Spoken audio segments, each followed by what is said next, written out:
Question 1. Without actual division, so that each of the following rational number is non-terminating repeating decimals.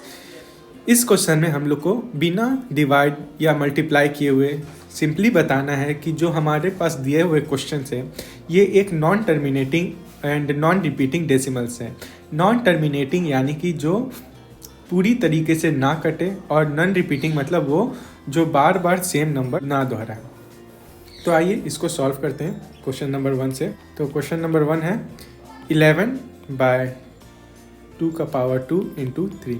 सबसे पहले हम लोग देखेंगे क्या ये जो नंबर 11 है इसका फैक्टर 2 या 3 है। तो ये हमें सिंपली पता चल रहा है कि 11 का फैक्टर 2 और 3 नहीं होता है। और टर्मिनेटिंग चेक करने के लिए हमें चेक करना पड़ता है 2 का पावर m इंटू 5 का पावर n। अगर इस फॉर्म पे हमारा बेस मौजूद होता है तो ये एक टर्मिनेटिंग डेसिमल रहता है, लेकिन इसमें हमें ये नहीं दिख रहा है और ना ही ये फैक्टर है 11 का। तो ये एक नॉन टर्मिनेटिंग रिपीटिंग डेसिमल है। तो यहाँ पे हम लोग लिख लेंगे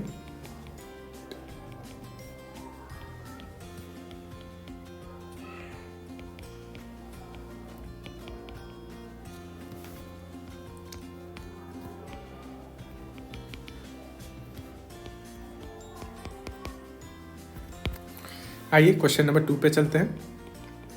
क्वेश्चन नंबर 2 में 73/2 का स्क्वायर इंटू 3 का स्क्वायर इंटू 5।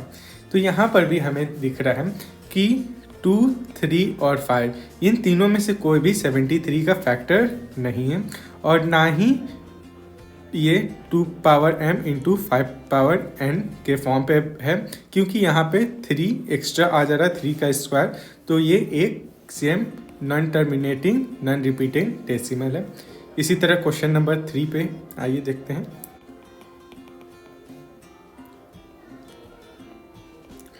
यहाँ पर हमें जब वैसा नंबर मिले जिसका फैक्टर निकाला जा सकता है तो उसे हम लोग पहले फैक्टराइज करेंगे। तो 35 को जब हम लोग फैक्टराइज करेंगे तो ये 5 से 7 टाइम्स में कटेगा। तो इसको हम लोग लिख सकते हैं 9/5 इंटू 7। तो यहाँ पे फिर से हमें दिख रहा है कि 9 का फैक्टर ना तो 5 होता है ना ही 7, और ना ये इस फॉर्म पे है। तो ये भी नॉन टर्मिनेटिंग रिपीटिंग डेसिमल्स हो जाएगा। क्वेश्चन नंबर 4 पे बढ़ते हैं।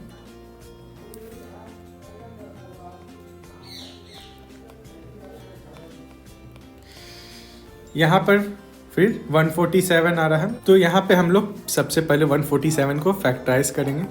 तो 147 3 के टेबल में 3 4 जा 12 और 2 3 9 जा 27, उसके बाद 7 इंटू 7। तो यहाँ पे हम लोग लिख सकते हैं 32/7 इंटू 7 इंटू 3, या फिर 32/3 इंटू 7 का स्क्वायर। तो यहाँ फिर से हमें दिख रहा है ना ही 3 32 का फैक्टर है और ना ही 7 32 का फैक्टर है, और ये 2 का पावर m इंटू 5 का पावर n के फॉर्म पे भी नहीं है। तो ये भी same non terminating non repeating decimals बन जाएगा। आइए क्वेश्चन नंबर 5 पे चलते हैं।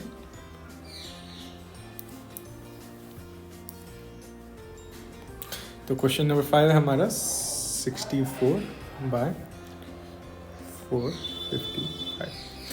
तो फिर से हम लोग 455 को फैक्टराइज करेंगे सबसे पहले। तो ये 5 से कटेगा, 5 9 जा 45, 5 1 जा, उसके बाद ये 7 से 13 बार में कटेगा, 7 जा 7 और ये 13 बार में। तो इसे हम लोग लिख सकते हैं 64/5 इंटू 7 इंटू 13। तो यहाँ पे फिर से हम लोग देख सकते हैं ना ही 5 ना ही 7 और ना ही 13 इन तीनों में से कोई भी 64 का फैक्टर नहीं है, और 2 का पावर m एंड 5 का पावर n पे फॉर्म पे भी नहीं है। तो ये भी एक non terminating non repeating decimals हो जाएगा। क्वेश्चन नंबर 6 पे आते हैं। तो क्वेश्चन नंबर 6 है हमारा 77/210। फिर हम लोग 210 को फैक्टराइज करेंगे।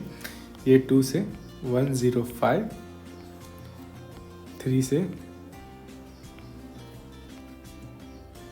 5 से 7 बार में। इसके बाद अब हम लोग इसको लिख सकते हैं 77/2 × 3 × 5 × 7। यहाँ पर हमें दिख रहा है कि 77 का फैक्टर 7 आ रहा है, तो इसको हम लोग कट कर लेंगे 11 टाइम्स में। लेकिन 11 का फैक्टर ना ही 2 होता है, ना ही 3 और ना ही 5, तो ये भी एक नॉन टर्मिनेटिंग रिपीटिंग डेसिमल्स हो जाएगा। आइए क्वेश्चन नंबर 7 सॉल्व करते हैं। क्वेश्चन नंबर 7 है 29/343। आइए तो हम लोग अब 343 को फैक्टराइज करते हैं। तो 343 7 के टेबल में से कटेगा, 7 4 जा 28,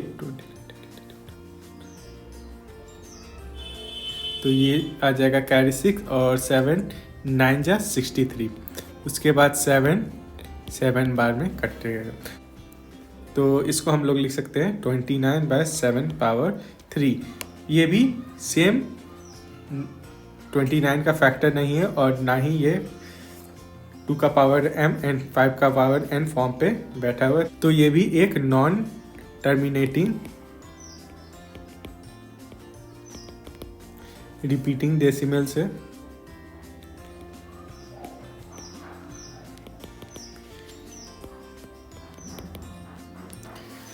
आइए लास्ट क्वेश्चन जो कि है क्वेश्चन नंबर 8, इसे भी देख लेते हैं। तो ये हो जाता 129/2 का स्क्वायर इंटू 5 का पावर 7 इंटू 7 का पावर 5। तो यहाँ पर हम देख सकते हैं 7 129 का फैक्टर नहीं है, लेकिन 2 का पावर m इंटू 5 का पावर n फॉर्म पे है, लेकिन यहाँ पे 7 एक्स्ट्रा आ जा रहा है, इसीलिए ये भी same non terminating non repeating decimals आता है। तो इस तरह से हम लोग सारा सॉल्यूशन चेक किए हैं, सारा क्वेश्चन चेक किए हैं। तो ये सारे क्वेश्चन एक नॉन टर्मिनेटिंग रिपीटिंग डेसिमल्स है। Thank you.